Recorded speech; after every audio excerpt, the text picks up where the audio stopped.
We are now talking to former Packers, Bills, and Buccaneers defensive tackle, Jerel Worthy. What's going on, Jerel? Man, what's going on, guys? I'm so excited to be on the show tonight. You guys are rocking right now, so I'm going to try to add a little bit of flavor, man. I'm excited to be here. I like flavor. You know what I mean? It depends. It better not be vanilla and plain. It's got to be some kind of chocolate or, some cookies and cream or something. What are you clapping about? What are you No, I'm not clapping. For? I'm saying what's the time We're out? going to ignore the Green Bay Packer hoodie that he's got on. Why? I mean, I thought we were a non-biased party here. Why? He played for the Packers. What's wrong with that? I mean, I feel like he's going to get very upset. You see, he's wearing a Michigan State hat too. That's I got fine. two things here. Yeah, I got it. Look. You see my Bills back there too. I know look. He's got all his teams covered. Nah, we're out here. We're out here, man. Well, you had a fantastic career. You were in the league quite a few years. You played for the Green Bay Packers, the New England Patriots, the Kansas City Chiefs, the Detroit Lions, the Buffalo Bills, the Tampa Bay Buccaneers, and then at the end, you played for the Orlando Apollos. So How crazy is that? So you've been in you played a long time. You were a second round draft pick in 2012. Pick 51. It's a very interesting. You had a very interesting career. Before we get into your career, tell the fans what you've been doing since your career has been over. Man, I've been doing a plethora of things. I'm in the community now. I still compete at the highest level. I've got a 7-on-7 team that competes nationally. Like, we're pretty damn good. So we're pretty excited about that. It's called Metro 7 GA. So I'm based outside of Atlanta. There's a lot of cream of the crop as far as football and recruiting is concerned. So I'm very excited about that. I also work for an engineering company now, man. So I'm kind of competing in a whole different realm, having jobs and pursuing things with my mind more so than with my body now. So I'm in the community, man. I'm engaging, and I'm very excited about where we are right now. So why don't we get into the Green Bay Packers this weekend? Before we get into anything, and I know you're a Green Bay guy. That's really where your career started. Yes, sir. And they're the ones that drafted you. So why don't we get into the Green Bay Packers? And a lot of people throughout social media after the game ended, they were attacking Aaron Rodgers. They were blaming everything on Aaron Rodgers. Now, it was before the game started, they said the windshield took it all the way to -5, -6. It started snowing in the third quarter, and it didn't stop. It was very slippery. The ground was hard, and it's not easy to play in that weather. As you know, you played over there. It's one of the coldest places to play, and when it's snowing and it's that cold, you might as well just sit there and hopefully you're going to run the ball very well, which the Packers didn't do very well, or either did San Francisco. So watching the game, what stood out of the game, and do you blame Aaron Rodgers for that particular game? I don't want to necessarily blame him to an extent. I just think for the decision making, when I went back and looked at his statistics, he was 20 for 29, 225, no tugs, no picks. But, when I looked at his number of targets and spread out amongst his players, 21 of those 29 attempts were targeted either between Aaron Jones or Davante Adams. And the most targeted person after that was Randall Cobb at only one target.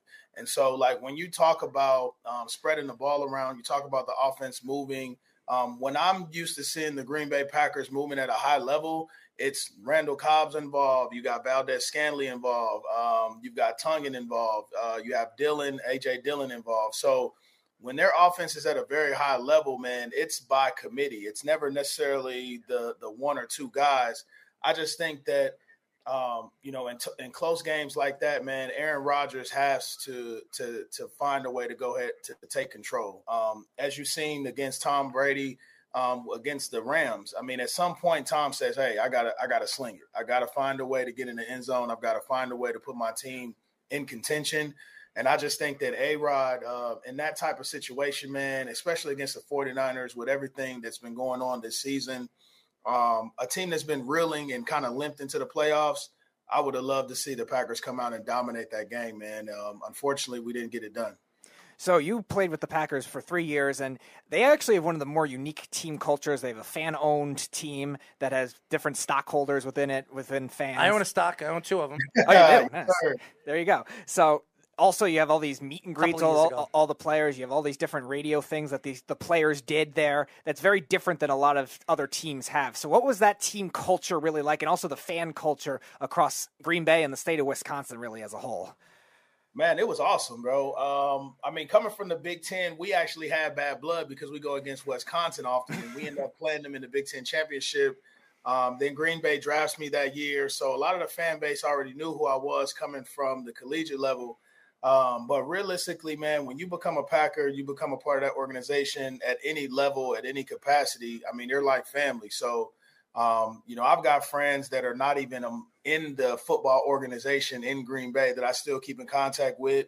Guys that are in the local fire department, police officers and things of that nature, just because, you could walk into your local grocery store and everybody was really respectful. Like, even though you're a star, everybody was pretty cool about, letting you go about your way and your business. The only 2 people I know that couldn't go out in public was Clay and Aaron.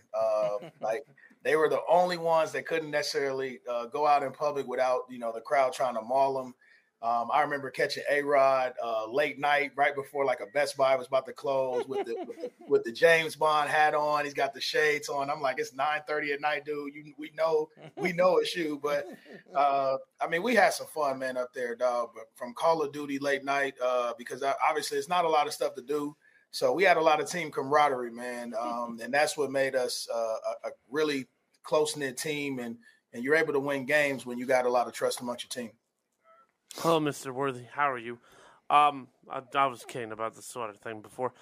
But now I'm just going to ask this question because I feel like it needs to be addressed in some way, shape, or form. There are but you have this kind of stigma that follows A-Rod or Aaron Rodgers around, as you like to call him. And is it true? Like, why are people so easy to blame Aaron Rodgers for not being a good teammate, not being a good leader? You were first-handly there. Was Aaron Rodgers a good leader? Was he a good teammate? Oh yeah, nah. He's really one of the coolest guys you would want to play with. Because he knows the game and he knows it doesn't have to be as stressful as it is. He plays the game at such a high level that there's things that you would have to go through and game plan with other teams that you might not necessarily have to do that with A-Rod, just because he's always a step ahead. I remember when he first got hurt with his collarbone, he actually kind of drove a little bit of a stake between the team because management wasn't allowing him to play on Sunday, but he was torching us in practice. And so for 3-4 weeks, bro, while we're waiting on this collarbone to heal, he's gutting us in practice, killing all of our all of our momentum going into Sunday, man, just because, it's hard to face a guy that can drop it into a bucket and whenever he wants to. And at the end of the day, man, A-Rod is a hell of a player, hell of a teammate. He's got that Cali swag, and a lot of people don't know how to get with that, but he's really a cool like the other side of the pillar. We are talking to former Packers, Bills, and Buccaneers defensive tackle Jerel Worthy. Now, Jerel, just like Tolly was saying, everybody keeps taking shots at Aaron Rodgers, and he's the headline top story for the Packers. But there is a story coming out, over the last couple of weeks and couple of months that Davante Adams might want out, and that before the season even started, there were stories coming out from Las Vegas that he has a good relationship with Derek Carr, and that could be a place that he might want to end up with over there. But even with Aaron Rodgers leaving, and Aaron Rodgers coming out the other day saying that he is not going to make a decision on what he is doing, either leaving or retiring, until obviously the waiving part of the season. When the season's over, I think 2-3 weeks after, you can waive players. Are you seeing that this team is like, when you look at Aaron Rodgers and you looking at Davante Adams, it's a two-man tree, and that if Davante Adams wants out, Aaron Rodgers wants out, or it's a two-man process that if you want Aaron Rodgers, you got to go after Davante Adams? Oh, absolutely. I think, they're definitely a package deal. When you're talking about the type of success that Davante Adams has had, And, I mean, right now these guys are like Steph Curry and Clay. I mean, they're tied at the hip when it comes to the stats and the amount of explosive plays that they come up with on, each and every Sunday. How effortless it is for A-Rod to put the ball wherever he wants. And realistically, like building that type of talent, that type of chemistry, even though you can go to another great quarterback is like Derek Carr. I mean, these guys haven't played with each other since college. So when you're talking about building that type of chemistry back up, I mean, you gotta talk about, Davante when you're talking about A-Rod, and especially knowing the fact that A-Rod wants to win so bad and don't want to be in the Peyton Manning discussion or, only kind of having one or not being able to lead a great team to another championship. A-Rod is going to want to have his ring man right next to him. So I definitely think you would put them both in the same category. So a lot has been made of the fact that because the Packers they don't have a real owner, they haven't been a team that spends a lot of money in free agency. Then they start to do it for the last 3 or 4 years.